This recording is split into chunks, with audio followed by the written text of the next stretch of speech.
Maharashtra bulletin, नई सोच नई दिशा।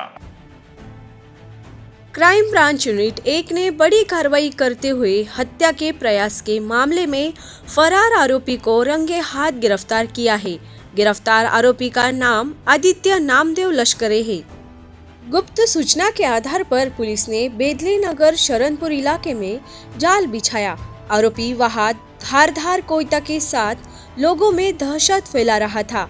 वरिष्ठ पुलिस निरीक्षक डॉक्टर अचल मुदगल के मार्गदर्शन में पुलिस हवलदार प्रवीण वाघमारे और उनकी टीम ने सफलता हासिल की। पुलिस ने आरोपी के पास से एक धारदार कोयता जब्त किया है और उसे आगे की जांच के लिए सरकारवाड़ा पुलिस थाने के हवाले कर दिया है।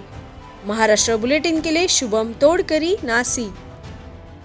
महाराष्ट्र बुलेटिन यूट्यूब चैनल को शेयर करें, सब्सक्राइब करें, बेल आइकॉन पर क्लिक करें।